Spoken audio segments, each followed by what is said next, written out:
नमस्कार दोस्तों, आप सभी का बहुत बहुत स्वागत है हरियाणा स्टडी IQ के इस प्लेटफॉर्म पे। और मेरे पीछे आपको एक थंबनेल नजर आ रहा होगा जहां पर लिखा हुआ है कि list of the NCERT books to qualify the prelims.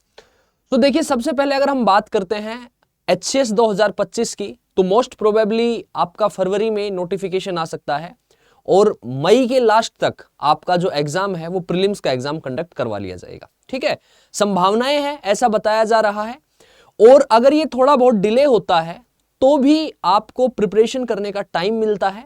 और दूसरी बात यह है कि ये जो तैयारी है हरियाणा सिविल सर्विसेज के लिए, ये कोई 1-2 महीने की तैयारी नहीं है, ये 7-8 महीने का एक प्रोसेस है। और इसमें आपको 8-7 महीने का एक क्वालिटेटिव टाइम इसके लिए आपको चाहिए ही चाहिए। तो इसके लिए अभी अगर हम बात करते हैं तो जनवरी है, तो आप मान के चलिए कि मई जून से पहले आपका एग्जाम, अगर नोटिफिकेशन नेक्स्ट मंथ आता है तो भी आपका 2 महीने 3 महीने का टाइम जो है वो प्रीलिम्स के बीच में आपको मिल जाएगा। उसके बाद 2 से 3 महीने का टाइम आपको मेंस में मिलेगा एंड देन आफ्टर आपका इंटरव्यू कंडक्ट करवाया जाएगा। तो आज हम जो बात करने वाले हैं, आज हम जो डिस्कशन करने वाले हैं वो हम NCERT पे करने वाले हैं। देखिए, अगर हम बात करते हैं कि प्रीवियस ईयर में जो पेपर्स हैं, वो प्रीवियस ईयर के पेपर्स को जब आप देखेंगे तो आप वहां पर एक चीज पाएंगे कि आपके जो क्वेश्चंस हैं वो डायरेक्टली NCERT की जो स्टेटमेंट है वो डायरेक्टली NCERT की स्टेटमेंट आपसे पेपर में पूछी गई है। ठीक है, ये जो NCERT की स्टेटमेंट है वो आपको देखने में बड़ी आसान लगती है, देखने में बड़ी सिंपल सी लगती हैं, लेकिन उनका एक बहुत ही बड़ा हिडन मीनिंग होता है और वो कंसेप्चुअल चीजें हैं, जो कंसेप्चुअल चीजें वहां पर लिखी हुई है। इसलिए NCERT को थोरोली पढ़ना, NCERT को डीपली पढ़ना आपके लिए सबसे ज्यादा इंपॉर्टेंट है। और दूसरी बात यह है कि प्रीलिम्स को क्वालिफाई करने के लिए NCERT जो है वो सबसे बेस्ट सोर्स है। उसका रीजन क्या है, उसका कारण क्या है, वो मैं आपको बता देता हूं एंड देन आफ्टर इसके लिए जो बुक लिस्ट है वो मैं आपके साथ साझा करूंगा, आपके साथ शेयर करूंगा। तो देखिए, अगर हम बात करते हैं तो आपका जो पेपर है प्रीलिम्स, वो प्रीलिम्स आपका अगर हम बात करते हैं तो उसमें जो सब्जेक्ट है, हिस्ट्री है, ज्योग्राफी है, पॉलिटी है, हिस्ट्री है, ज्योग्राफी है, पॉलिटी है, साइंस है, इकोनॉमिक्स है एंड देन आफ्टर आपका हरियाणा जीके और करंट अफेयर्स है।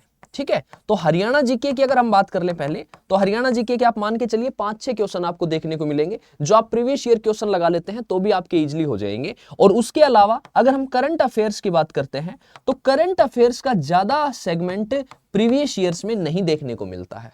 ठीक है, नो डाउट अगर हम यूपीएससी की बात करते हैं तो वहां पर जो क्वेश्चंस हैं वो ज्यादा करंट अफेयर से रिलेटेड होते हैं। कंसेप्ट अगर पूछा जाता है तो भी वो पूछा जाता है जो कि करंट अफेयर्स पूछे गए हैं, लेकिन यहां पर करंट अफेयर की बजाय जो फैक्चुअल चीजें हैं, जो थ्योरेटिकल चीजें हैं, जो डिटेल डिस्कशन है उसकी रिक्वायरमेंट है, वहां से सवाल आपके पूछे गए हैं। तो history, geography, polity, science, economics. और मैं आपको हर सेशन में एक ही बात बताता हूं कि अगर आप प्रीलिम्स क्वालिफाई करना चाहते हैं तो उसका एक ही मूल मंत्र है कि इनमें से कोई भी 3 सब्जेक्ट उठा लो और उन 3 सब्जेक्ट पर क्या कर लो, ऐसी मास्टरी कर लो कि वहां से आपके 90% क्वेश्चन ठीक हो जाए। और बाकी जो 3 सब्जेक्ट बचते हैं, अगर वहां पर आप 50% भी स्कोर करते हैं तो भी आपका प्रीलिम्स जो है वो इजीली निकल जाएगा, इजीली आप प्रीलिम्स क्वालिफाई कर पाएंगे। अब मैं बात करता हूं कि इन सभी सब्जेक्ट के लिए अगर हम NCERT की बात करते हैं कि NCERT कौन सी जरूरी है, कौन सी जरूरी नहीं है, तो देखिए, सबसे पहले अगर हम बात करते हैं तो सबसे पहले आपको पता है मैं ज्योग्राफी पढ़ाता हूं, तो सबसे पहले मैं ज्योग्राफी की बात कर लेता हूं। अगर हम ज्योग्राफी की बात करते हैं, so as a student of geography मैं आपसे यह कहूंगा कि ये जो बुक है फंडामेंटल्स ऑफ फिजिकल ज्योग्राफी, ये 11th क्लास की NCERT की बुक है। और ये 11th क्लास की NCERT की जो बुक है फंडामेंटल्स ऑफ फिजिकल ज्योग्राफी, इस किताब को अगर आपने गहनता से अध्ययन कर लिया तो मैं आपको गारंटी देता हूं कि ज्योग्राफी में जो क्वेश्चन पूछे जाएंगे वो 50% क्वेश्चन आपको यहीं से मिलेंगे, 50% क्वेश्चन आपको यहां से देखने को मिल जाएंगे। और उसके अलावा दूसरी जो बुक है वो दूसरी बुक है इंडिया फिजिकल एनवायरनमेंट, ये भी क्लास 11th की बुक है। अगर आप शुरू से पढ़ना चाहते हैं, आप क्लास 6th से और क्लास 10th तक की किताबें पढ़ सकते हैं ज्योग्राफी के लिए NCERT। बट मैं आपसे ये कहूंगा कि आप पहले 11th क्लास की NCERT पढ़ लीजिए। जब आप 11th क्लास की NCERT पढ़ लेंगे तो आपको 6th क्लास से 10th क्लास की NCERT उसके बाद जब आप पढ़ेंगे तो आप उसको बहुत जल्दी रीड आउट कर लेंगे, बिकॉज जो सारे कंसेप्ट हैं वो सारे कंसेप्ट यहां पर आपको देखने को मिल जाएंगे। तो ये 2 किताबें हैं, इंडिया फिजिकल एनवायरनमेंट और फंडामेंटल्स ऑफ फिजिकल ज्योग्राफी। इन दोनों किताबों के अलावा आपको कहीं भी भटकने की आवश्यकता नहीं है। उसके आगे जब हम चलते हैं तो ये क्लास 12th की ज्योग्राफी की बुक है, इंडिया पीपल एंड इकोनॉमी और ह्यूमन ज्योग्राफी। देखो, यहां से जो सवाल है वो अगर हम प्रीवियस ईयर की बात कर लें या फिर हम मान लो यूपीएससी की बात कर लें, क्योंकि आपको पता है कि एचपीएससी यूपीएससी को फॉलो करता है बहुत सी चीजों पे, तो सवाल आजकल जो ज्योग्राफी का मतलब होता है the relation of the earth with the man, यानी कि जो मैन है वो अर्थ पर कौन कौन सी एक्टिविटीज कर रहा है, तो वो जो एक्टिविटी कर रहा है वो सारी चीजें पूछी जाती हैं। इसलिए जो इंडिया पीपल एंड इकोनॉमी है ये एनसीईआरटी बुक इंपॉर्टेंट हो जाती है, और ह्यूमन ज्योग्राफी है ये बुक इंपॉर्टेंट हो जाती है। ये 4 किताबें पढ़ेंगे, इसके अलावा प्रीवियस ईयर क्वेश्चन लगाएंगे, और उसके अलावा रोजाना 1 बजे से 2 बजे तक स्टडी आईक्यू पीसीएस पर मेरी क्लास होती है, शाम को 7 से 8 बजे तक हरियाणा स्टडी आईक्यू पर क्लास होती है, उस क्लास को अटेंड करेंगे और कुछ नहीं करेंगे, ज्योग्राफी का पूरा सेगमेंट आपका यहां से कवर हो जाएगा। अब हम बात कर लेते हैं हिस्ट्री के लिए। अगर हम हिस्ट्री के लिए बात करते हैं तो ये दोनों बुक हैं, ये आपके एंशिएंट इंडिया के लिए और मेडिवल इंडिया के लिए 2 किताबें हैं। ये आपकी क्लास 11th की बुक है और ये आपकी क्लास 11th की बुक है। कुछ जगह आपको ऐसा देखने को मिलेगा कि तमिलनाडु बोर्ड की जो एनसीईआरटी की बुक है, तमिलनाडु बोर्ड की जो बुक है वो तमिलनाडु बोर्ड की किताबें आप पढ़ लें। सो आप पढ़ सकते हैं, नो डाउट बहुत अच्छी किताबें हैं, बहुत अच्छे तरीके से कंसेप्चुअल क्लैरिटी के साथ चीजें दी हुई है। बट अगर आप ये 2 बुक कर लेते हैं क्लास 11th के लिए एंशिएंट और मेडिवल, तो आपके लिए सफिशिएंट होगा, मोर देन इनफ होगा। और लास्ट ईयर जो क्वेश्चन है वो यहां से, पिछले साल का आप पेपर देखेंगे तो यहां से डायरेक्ट क्वेश्चन पूछे गए हैं। इसके अलावा 12th क्लास के लिए जो मॉडर्न इंडिया है, सो मॉडर्न इंडिया आपको पता है, मॉडर्न इंडिया हर एग्जाम में मॉडर्न इंडिया सबसे ज्यादा इंपॉर्टेंट है, सबसे ज्यादा जरूरी रहता है। तो मॉडर्न इंडिया के लिए आप इस बुक को पढ़ सकते हैं, ठीक है, जो एनसीईआरटी की बुक है। इसके अलावा अगर आप स्पेक्ट्रम चाहें तो देखो, ये मत करना कि इस एनसीईआरटी के भी लगे रहे हो और स्पेक्ट्रम भी उठा रखी है, बिपिन चंद्रा भी उठा रखी है, ठीक है, कि मोहम्मद तारिक भी उठा रखी है, नहीं। या एक किताब पकड़ लो और उस एक किताब को पूरा पढ़ लो। एक मोहम्मद तारिक करके बुक आती है, छोटी सी बुक है, वो भी अच्छी बुक है। उसके अलावा बिपिन चंद्रा पढ़ना चाहते हैं वो पढ़ लें, या एनसीईआरटी पढ़ लें, या स्पेक्ट्रम पढ़ लें।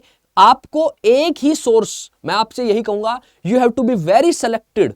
आपको इतना सेलेक्टिव होना है कि एक सोर्स होना चाहिए और उसको मल्टीपल टाइम्स क्या करना है, रिवाइज करना है। तो आपको यहां पर फैक्ट जो है वो लगभग सेम फैक्ट दिखाई देंगे। तो यहां पर आप ये बुक पढ़ लेते हैं, मैं आपको यही रिकमेंड करूंगा कि ये बुक आप पढ़ लीजिए, और इस बुक को 4-5 बार स्टडी करेंगे, प्रीवियस ईयर क्वेश्चन लगाएंगे, आप कंफर्टेबल फील करेंगे कि आप मॉडर्न इंडिया की जो हिस्ट्री है उसको इजीली कर पा रहे हैं। उसके बाद आ जाते हैं पॉलिटी के लिए। तो आपको पता है पॉलिटी के लिए ये कहा जाता है कि जो लक्ष्मीकांत है वो लक्ष्मीकांत क्या है, पॉलिटी का बाइबल वही है, पॉलिटी वहीं से पूछी जाती है। तो मैं भी आपसे यही कहूंगा कि पॉलिटी के लिए लक्ष्मीकांत पढ़ लो। बट आप पॉलिटी के लिए लक्ष्मीकांत पढ़ना शुरू कर दें, फिर आप थोड़े दिन के बाद सुभाष कश्यप उठा लें, फिर आप थोड़े दिन के बाद डीडी बसु उठा लें। जब तक आपको यही नहीं पता कि कॉन्स्टिट्यूशन क्या होता है, आपको यही नहीं पता कॉन्स्टिट्यूशनलिज्म क्या होता है, आपको यह नहीं पता कि बेसिक से जो टर्म्स हैं उन बेसिक टर्म्स का मीनिंग क्या होता है, कि एक फेडरल स्टेट होता है, उस फेडरल स्टेट की डेफिनेशन क्या होती है, फेडरलिज्म क्या होता है, तो उन चीजों के लिए आपको क्या करना पड़ेगा, उन चीजों के लिए आपको एनसीईआरटी से गो थ्रू होना पड़ेगा। और उसके लिए जो एनसीईआरटी है वो आपकी ये 2 बुक है, ठीक है। ये दोनों किताबें आप पढ़ लें। क्लास 11th के लिए है text book in political science for class 11th, Indian constitution at work और politics in India since independence. ये 2 किताबें आप पढ़ लें, ये मोर देन इनफ है। इसके बाद आपको लक्ष्मीकांत के कुछ चैप्टर्स हैं, वो मैं किसी दिन डिस्कशन करूंगा, उस दिन मैं उनकी लिस्ट ले आऊंगा और वो लिस्ट मैं आपको बता दूंगा कि लक्ष्मीकांत को पूरा नहीं पढ़ना है अभी, ठीक है, कि ये नहीं कि शुरू के पेज से लेके लास्ट के पेज तक, नहीं, आपको वहां पर भी सेलेक्टिव रहना है, प्रीवियस ईयर के पेपर देखने। जैसे पार्लियामेंट है तो पार्लियामेंट का चैप्टर है वो सबसे ज्यादा इंपॉर्टेंट है, नो डाउट, ठीक है। अगर आप देखें फंडामेंटल राइट्स हैं तो फंडामेंटल राइट्स सबसे ज्यादा इंपॉर्टेंट है, वहां से सवाल आएगा ही आएगा। डीपीएसपी है सबसे ज्यादा इंपॉर्टेंट है, मेकिंग ऑफ कॉन्स्टिट्यूशन है। तो ये कुछ पर्टिकुलर टॉपिक है, आपको केवल वही स्पेसिफिक टॉपिक पढ़ने हैं, लेकिन वो पढ़ने कब हैं, जब आप इन एनसीईआरटी को कंप्लीट कर चुके होंगे, ठीक है, ओके। इसके बाद नेक्स्ट जो है साइंस की बात कर लेते हैं। तो जब हम साइंस की बात करते हैं तो साइंस की 2 किताबें आपको यहां पर नजर आ रही हैं। ये जो 2 किताबें हैं, ये 2 किताबें आप देख रहे हैं कि एक क्लास 9th की एनसीईआरटी की बुक है और दूसरी जो बुक है वो क्लास 10th की एनसीईआरटी की बुक है। और ये दोनों ही किताबें हैं, ये दोनों ही किताबें आपके लिए क्या है, बड़ी ही इंपॉर्टेंट है और बड़ी ही जरूरी है, ठीक है। अच्छा देखो, अगर हम साइंस की बात करते हैं तो क्लास 9th की बुक और क्लास 10th की बुक, आपको वर्ड टू वर्ड एक एक कंसेप्ट आपका यहां पर क्या होना चाहिए, क्लियर होना चाहिए। और इसके अलावा 12th क्लास की बायोलॉजी की जो बुक है एनसीईआरटी की, वहां से कुछ चैप्टर पढ़ लेने हैं। वहां से आपको चैप्टर पढ़ लेने हैं, लास्ट के 4-5 चैप्टर जो हैं, जो बायोटेक्नोलॉजी से रिलेटेड हैं, बायोडाइवर्सिटी से रिलेटेड हैं, वो लास्ट के 4 से 5 चैप्टर हैं, वो 4 से 5 चैप्टर लास्ट के पढ़ लेने हैं। इसके अलावा आपको साइंस के केवल और केवल क्या लगाने हैं, प्रीवियस ईयर क्वेश्चन लगाने हैं, बस। उसके अलावा आपको साइंस में कुछ नहीं पढ़ना है। अब अगर हम अगली बात कर लेते हैं इकोनॉमिक्स के लिए, तो इकोनॉमिक्स के लिए 9th क्लास, 10th क्लास और ये जो बुक है आपकी 12th क्लास और 11th क्लास, तो आप इस बुक को छोड़ सकते हैं अभी at this point of time, ठीक है। ऐसा नहीं है कि आपने इकोनॉमिक्स के भारी भरकम से नोट्स उठा लिए, शुरुआत में 2 दिन पढ़ाई की, तीसरे दिन कुछ समझ में नहीं आया, इकोनॉमिक्स सब्जेक्ट भी ऐसा ही है, फिर उसको बंद कर दिया और फिर कहने लग गए इकोनॉमिक्स हार्ड है। ऐसा नहीं है। इकोनॉमिक्स हार्ड इसलिए है कि आपकी कंसेप्चुअल क्लैरिटी शुरू से बनी नहीं, डेवलप हुई नहीं, इसलिए आपको इकोनॉमिक्स के लिए 9th, 10th और 11th क्लास की जो एनसीईआरटी है वो पढ़नी है। देन आफ्टर आपको इकोनॉमिक्स के लिए क्या करना है, न्यूज़पेपर फॉलो करना है, ठीक है। न्यूज़पेपर में जो इकोनॉमिक्स का जो पेज आता है, उस पेज को रोजाना देखना है कि हाँ इसमें किस टर्म का यूज हुआ है, उस टर्म को सर्च करना है, उसको पढ़ना है, उसको इंप्लीमेंट करना है, ठीक है। ये आपका एनसीईआरटी का सेगमेंट हो गया। और ये आपकी जो मैंने आपको बताया कि मेजर जो आपके सब्जेक्ट थे वो आपके हिस्ट्री हो गया, ज्योग्राफी हो गया, पॉलिटी हो गया, साइंस हो गया और इकोनॉमिक्स हो गया। और हरियाणा जीके के लिए तो आप कोई भी किताब ले लेंगे, जो भी किताब मार्केट में है, 22 जिले हैं, एक दिन में एक जिला पढ़ेंगे, 22 दिन में 22 जिले कंप्लीट हो जाएंगे। या फिर जो भी प्रीवियस ईयर के क्वेश्चन आए हुए हैं वो क्वेश्चन लगा लें, हरियाणा जीके के वहीं से सवाल बनेंगे, वही सवाल आप देख लेंगे। और यहां से आप इस तरीके से आपकी एनसीईआरटी की जो लिस्ट है, ये एनसीईआरटी की लिस्ट उठा लो और केवल यही पढ़ लो। इसके अलावा आपको कुछ भी करने की जरूरत नहीं है। मल्टीपल टाइम्स रिवाइज करेंगे तो आपके लिए सबसे बेस्ट सोर्स क्या है, एनसीईआरटी प्लस प्रीवियस ईयर के क्वेश्चंस। कि प्रीवियस ईयर के क्वेश्चन लगाओ, वो यूपीएससी के भी लगाओ, एनडीए के भी लगाओ, सीडीएस के भी लगाओ, सीएपीएफ के भी लगाओ, और वहां इसके अलावा किसी अच्छे स्टेट पीसीएस में जैसे यूपी पीसीएस के आए हुए हैं वो क्वेश्चन लगाओ, ठीक है। बीपीएससी में पूछे गए हैं वो सवाल लगाओ। और उसके अलावा आप एनसीईआरटी, सो आप एक बार एनसीईआरटी से गो थ्रू हो जाएंगे तो फिर आप बहुत जल्दी इनकी प्रैक्टिस कर पाएंगे। तो अब यहां पर एक इंपॉर्टेंट इंफॉर्मेशन और है कि जो लोग शुरुआत से तैयारी कर रहे हैं और जो मतलब समझ पा रहे हैं कि एनसीईआरटी पढ़ रहे हैं, एनसीईआरटी समझ नहीं आ रही है, ठीक है, हम और तैयारी कर रहे हैं लेकिन जो है ना टाइम बहुत ज्यादा लग जा रहा है, तो देखो ऐसा नहीं है कि बिना कोचिंग के एग्जाम क्रैक नहीं किया जा सकता, नो डाउट किया जा सकता है। लेकिन वहां पर जो काम आप 2 साल में करेंगे, जो काम आप 1.5 साल में करेंगे, अगर वो काम आपको 3 महीने में मिल जाए, मतलब एक अच्छी तैयारी के साथ, एक बेहतरीन तैयारी के साथ आप उस काम को 3 महीने में, 4 महीने में कर लें, क्योंकि पर्टिकुलर टीचर है आपके सामने खड़ा है, वो आपको ये बता दे रहा है कि ये बुक पढ़नी है, ये लाइन पढ़नी है और ये लाइन छोड़ देनी है। आप लोग मेरी क्लास में आएंगे तो आप देखेंगे वहां मैं एनसीईआरटी के पर्टिकुलर टॉपिक डिस्कस करता हूं कि ये लाइन यहां पर इंपॉर्टेंट है, ये लाइन यहां पर इंपॉर्टेंट नहीं है, और आप देखेंगे कि प्रीवियस ईयर के पेपर हैं वो वहां से क्या हो रहे हैं, मैच हो रहे हैं। तो ये जो चीजें हैं ये कब होंगी, जब आप किसी मेंटोर के गाइडेंस में, किसी पर्टिकुलर टीचर के गाइडेंस में आप क्या करते हैं, तैयारी करते हैं, आप क्या करते हैं, प्रिपरेशन करते हैं। तो उसके लिए स्टडी आईक्यू की टीम ने एक बहुत ही शानदार तरीके से हरियाणा सिविल सर्विसेज के लिए एक बैच डिजाइन किया है। तो आपको क्या करना है, आपको सिंपली गूगल ओपन करना है और मैं आपको एनसीईआरटी का भी सोल्यूशन बताऊंगा कि एनसीईआरटी के लिए भी क्या करना है, ठीक है। मेरे पास यहाँ पे किताबें रखी हैं स्टडी आईक्यू के एनसीईआरटी की बुक्स, तो 1 मिनट रुकेंगे आप मेरे साथ। यहां पर आप सर्च करेंगे स्टडी आईक्यू, सबसे पहले लिंक पर जाएंगे, तो सबसे पहले लिंक पर जाने के बाद आपको थोड़ा सा स्क्रॉल करना है और थोड़ा सा स्क्रॉल करके आप यहां पहुंचेंगे तो आपको यहां पर दिखाई देंगी 2 चीजें। एक तो यहां पर दिखाई देगा स्टेट पीसीएस लाइव, तो यहां से तो आप क्या कर सकते हैं, क्लिक करके एक्सप्लोर कोर्सेज पे जाएंगे और यहां जब आप थोड़ा सा स्क्रॉल करेंगे तो यहां थोड़ा सा स्क्रॉल करने के बाद आपको यहां पर हरियाणा सिविल सर्विसेज का बैच दिखाई दे जाएगा। ये जो बैच है, ये बैच का प्राइस है 12,499। आपने यहां बाय नाउ किया और जैसे ही आपने बाय नाउ किया, यहां पर आपको 4 ऑफर्स अवेलेबल मिले, यहां क्लिक किया और यहां कोड जो है वो कोड आपने लगा लिया NK लाइव, ठीक है। 1 मिनट रुकिएगा।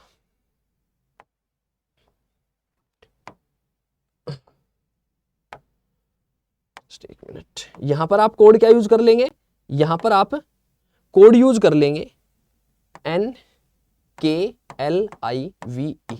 और जैसे ही इस कोड को आपने अप्लाई किया, यहां पर यह कोर्स आपको 9,999 रुपए में मिल जाएगा। So you have to use this code. आपने 9,999 में इस कोर्स को परचेज कर लिया, ये आपको डिस्काउंट मिल गया और आपने कोड क्या यूज किया, NK लाइव। और यहां पर देखो, यहां पर लाइव क्लासेस आपको मिलेंगी और उसके साथ साथ आपको रिकॉर्डेड क्लासेस आपके पास अवेलेबल रहेंगी। इसके अलावा यहां पर 1-to-1 मेंटोरशिप, जो मैंने बताया बहुत जरूरी है कि आपको ये बताने वाला हो कि ये पढ़ना है और ये नहीं पढ़ना है, क्योंकि ये सब बता देंगे क्या पढ़ना है। जब आप ये पता करेंगे कि क्या नहीं पढ़ना है, then you are on the right track. Answer writing, जो कि एक बड़ा ही, ये लगा लो कि मुश्किल काम है, टफ काम है, क्योंकि जब आप प्रिपरेशन स्टार्ट करते हैं तो आपकी हैबिट क्या हो जाती है, केवल एमसीक्यूज लगाना, केवल एमसीक्यूज लगाना, और आप लिखना छोड़ देते हैं। ये सबसे बड़ी गलती होती है। प्रीलिम्स टेस्ट सीरीज, जो कि सबसे ज्यादा इंपॉर्टेंट है कि सिली मिस्टेक्स कहां पर होती हैं, और हैंड रिटन नोट्स। और हैंड रिटन नोट्स क्यों जरूरी है कि किताबें जो हैं वो आपने इतनी किताबें उठा के रख दी, आपने इतनी किताबें उठा के रख दी, लेकिन आपका जब पेपर का टाइम आया तो आप रिवाइज नहीं कर पाए, और revision is the key to the success. तो उसके लिए हैंडी नोट्स होने चाहिए कि आप तुरंत रिवाइज करें और सारे कंसेप्ट आपको रिवाइज हो जाए। तो ये सारी चीजें आपको 9,999 में यहाँ पर अवेलेबल करवाई जा रही है। अब मैं बात करूं कि आप लोग जो है वो बैच परचेज नहीं करना चाहते, लेकिन आप लोग एनसीईआरटी की जो बुक्स हैं उन एनसीईआरटी की बुक्स के लिए जाना चाहते हैं, तो आपको क्या करना है कि जब हम स्टडी IQ PCS पे पहुंचे थे, स्टडी IQ यहाँ पे सर्च करके हम आए थे, तो यहाँ पे जब हम स्टेट PCS लाइव पे पहुंचे थे, उसके नीचे एक सेगमेंट है बुक्स। यहाँ आपने एक्सप्लोर कोर्सेज पे गए, यहाँ एक्सप्लोर कोर्सेज पे गए तो यहाँ मैं आपसे बताऊं कि ये देखिए कि यहाँ पर क्या है कि यहाँ पे आपको दिख रहा है set of 12 books, set of 17 books, set of 10 books, set of 15 books. ठीक है, और यहाँ पर आपको जो बुक्स हैं वो किताबें दिखाई दे रही हैं। ये जो किताबें दिखाई दे रही हैं, अगर मैं यहां पे कहूं कि यहां पहुंचे तो हमारे पास आया set of 5 NCERT simplified series. ये जो किताबें हैं एनसीईआरटी की बुक्स हैं, ये 5 एनसीईआरटी की किताबें आपको यहां पर दिखाई देंगी। ठीक है, मैं बताऊं आपको कि ये जो बुक्स हैं, ये देखिए ये किताबें, जस्ट गिव मी मिनट, यहां पर ये जो किताबें हैं यहां पर ये आपको दिखाई दे रहा है। ये जो बुक्स हैं ये इस तरीके की किताबें आपको मिलेंगी।